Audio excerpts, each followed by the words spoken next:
திருவண்ணாமலையில் சிறுபான்மையினருக்கு வீட்டுமனை மற்றும் குடிமனை பட்டா வழங்க கோரி காத்திருப்பு போராட்டத்தில் ஈடுபட்ட தமிழ்நாடு சிறுபான்மை மக்கள் நல குழுவினர் திடீரென மாவட்ட ஆட்சியர் அலுவலகத்தை முற்றுகையிட்டு முழக்கங்களை எழுப்பியதால் பரபரப்பு நிலவியது.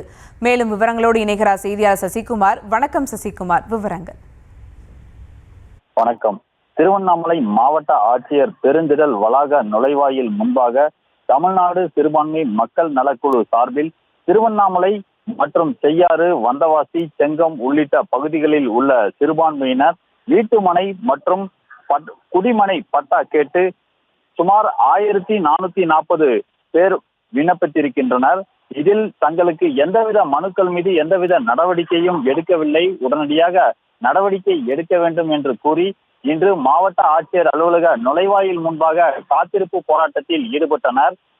அதனைத் தொடர்ந்து அவர்கள் திடீரென மாவட்ட ஆட்சியர் அலுவலக வளாகத்திற்கு முன்பாக திரண்டு முற்றுகை போராட்டத்தில் கோஷங்களை எழுப்பி முற்றுகை போராட்டத்தில் ஈடுபட்டனர். இதனால் போலீசார் ஒரு பரபரப்பான சூழ்நிலை ஏற்பட்டது. அதனைத் தொடர்ந்து மாவட்ட நிர்வாகம் தரப்பிலிருந்து மாவட்ட வருவாய்த்துறை அதிகாரி அந்த பகுதிக்கு வந்து அங்கு இருக்கக்கூடிய மக்களிடம் மனுக்களை பெற்றதை தொடர்ந்து அவர்கள் அங்கிருந்து கலைந்து சென்றனர். இதனால் மாவட்ட ஆட்சியர் அலுவலகத்தில் ஒரு பரபரப்பான சூழ்நிலை ஏற்பட்டது.